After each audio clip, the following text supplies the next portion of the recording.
Let's move on to this issue now. The UK government won't be doing any business with controversial management consultancy firm Bain and Company for the next 3 years. This for the company's role in capturing South Africa's revenue service. For more on this milestone action, we're speaking to former UK Cabinet Minister Lord Peter Hain. Now, he contributed, you'll remember, quite significantly to the decision that has ultimately been reached. Lord Peter Hain, thank you very much for your time this afternoon. I mean, it was a hard fight that we've seen you follow through on for a while now. And I suppose everybody's just wondering, why was it so important for you to ensure that Bain and Co are brought to account in the very nature that has now been announced? Well, I've been concerned for a number of years since I first revealed under parliamentary privilege in the House of Lords former President Zuma and the Gupta brothers' state capture scandal. I've been concerned about the complicity of global corporates in this, because it was not just corrupt politicians and corrupt business people like the Guptas who committed such massive looting on a prodigious scale, but it was also the businesses that money laundered their billions of rand out of the country and sometimes back in through shell companies. It was businesses, global businesses, that facilitated that assisted them in every kind of manner. And one of the examples was Bain dismembering, immobilizing the South African Revenue Service from being the most efficient in the world almost to being far less than that now, as a deliberate objective of the Zuma presidency. And what it should have been doing is using its expertise to improve tax collection instead of to reduce the tax efficiency of the agency. And I thought, well, you know, Bain operates in London. It's an American-originated company. It's a global firm. It operates all over the world. And it shouldn't be employed by governments like the UK has done for tens of millions of pounds sterling over recent years, when it behaved, in the words of the Zondo Commission, unlawfully in South Africa. So we shouldn't be entertaining public contracts, giving taxpayers money for work that the government needs to Bain when they behaved so badly in South Africa over the state capture scandal. I mean, you raise a very important point in terms of their behavior and what they did to hollow out what was once one of the best revenue collection centers in recent history. So, I mean, with that, Lord Peter Hain, do you think that 3 years is enough? Well, I think it's an important start. No government's done this yet, and I hope that the American government will follow. I've asked through the US ambassador to London for that to happen. Because Bain are very big in America and they're big elsewhere in the world throughout the European Union. I think governments need to provide a lead on this. And they've got to make it clear to businesses across the world that if they do things unlawful and unethical and unprofessional, as Bain did in South Africa and as the Zondo Commission documented and referred it for prosecution, if they do this, then they will feel the pain and the heat elsewhere in the world. Because otherwise, it's no point in having anti-corruption laws like Britain has if you don't enforce them. But the heat and the pain is not immediate, Lord Peter Hain, because this ban only commences from the 4th of January. So I suppose the company has an opportunity. From the 4th of January, backdated. Oh, backdated from the 4th of January. Oh, yes, thanks for that clarity. So let's talk about the fact that we are seeing the UK initiate actions of this nature. Do you think it's a little bit disappointing that South Africa, given all the evidence that has come out from the Zondo Commission that you've referred to, that the government hasn't acted very decisively on some of the things that have come out? Well, I'd have liked to see, and I still want to see, urgent action led from the president. For example, I don't know whether Bain is doing any public contracts in South Africa. It's apparently business is booming with the private sector, at least in South Africa. I mean, South African government should establish whether that's the case or not. And if the British government can do it, as I requested them to do, and they've agreed, then the South African government should. Also, there's something really personal and immediate here.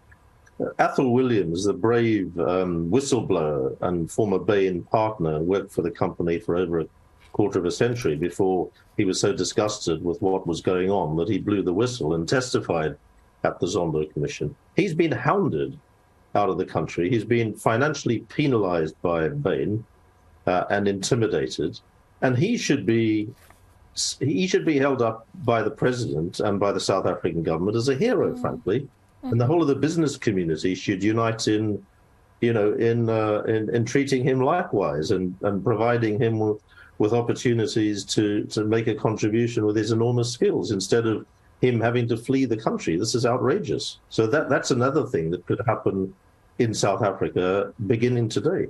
Mm-hmm. Do you not find that with that very point that you've just raised, Lord Peter Hain, that perhaps there's a grave lacking of political will to ensure that the Athol Williams and all the other whistleblowers are recognized as they should be, and that a greater immediate accountability taken within the South African context? Yeah, I do. And, it takes a lot of courage and determination and guts to be a whistleblower. We've had the terrible example of the former health official last year. She was murdered, I think it was last year, when she blew the whistle on corruption. People take big risks, and Athol Williams certainly has, and they should be supported, not hounded. In his case, forced to flee the country. Yeah. Now, Bain and Co have already communicated their response. I think it was to the Financial Times, if I'm not mistaken, saying that they are shocked and disappointed. I mean, what do you say to their reaction to the ban? Well, they have been in denial all along about this. Yes, they repaid the fees that they'd earned from the South African Revenue Service, but they earned hundreds and hundreds of millions of rand more from working right across the state-owned enterprise sector during the Zuma decade of looting. And who knows, indeed, the Zondo Commission's asked for the prosecutors to investigate whether unlawful activity took place there on behalf of Bain. They should stop making excuses, come clean, repay back all of the money that they earn from every state-owned enterprise, because undoubtedly it'll be contaminated by the corruption that was swirling around at the time.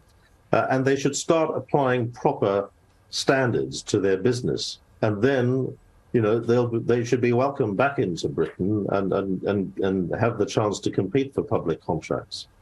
I want to see global companies operating not just in Britain, but in South Africa. South Africa needs more expertise, more foreign investment, but it's got to come with ethical standards, because it wasn't just corrupt politicians who operated or corrupt business people like the Gupta brothers.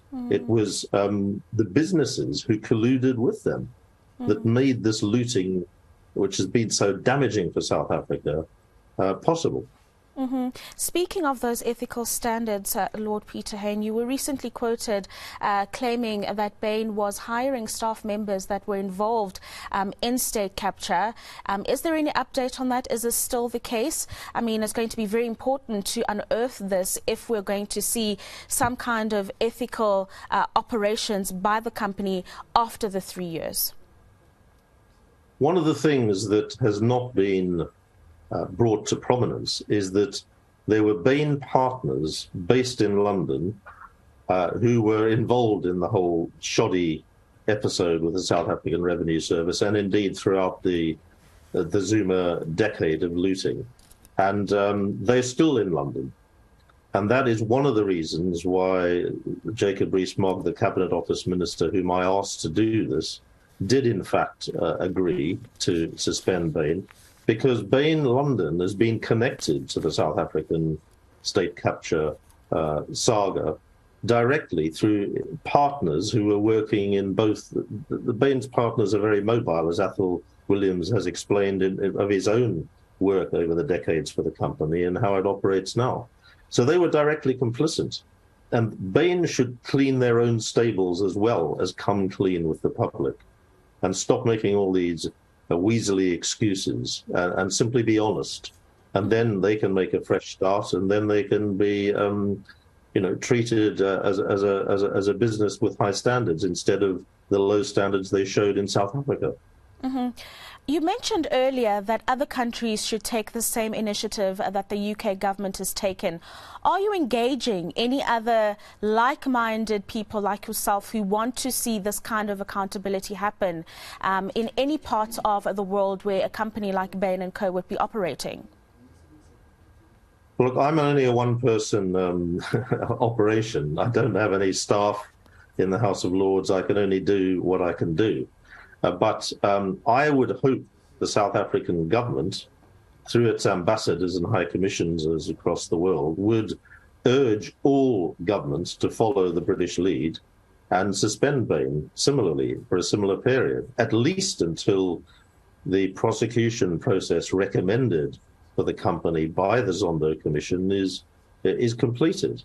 I don't see why, whether it's in the United States or Germany or anywhere else in the world, Bain should be allowed to operate with public contracts given out by the government using taxpayers' money when they are still subject to the prosecution process in South Africa. I think that every government should follow the British lead, and I'm pleased that Britain has done this. Mm-hmm. Finally, and it's going to just be a broader question, while we are seeing some lackluster movement from government in terms of making people immediately accountable, what we have seen is that state-owned entities are starting to clean themselves up.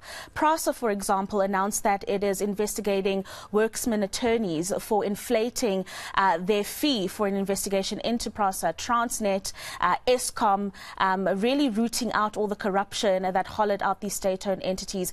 I mean, are you confident that even though government is not directly involved in this, that these state-owned entities are starting to take the initiative to clean up the organizations and use taxpayer money accordingly? Well, I certainly hope so, and I commend Pravin Gordhan, the minister concerned, for his leadership on this, because it's important. I think it's been frustrating to everybody to see how slowly the government machine works in a lot of areas, including this. But it is encouraging to see that at least that is happening, and it needs to all happen more speedily. And the recommendations of the Zondo Commission need to be implemented speedily as well. It's no good just having a commission if the government doesn't act on it.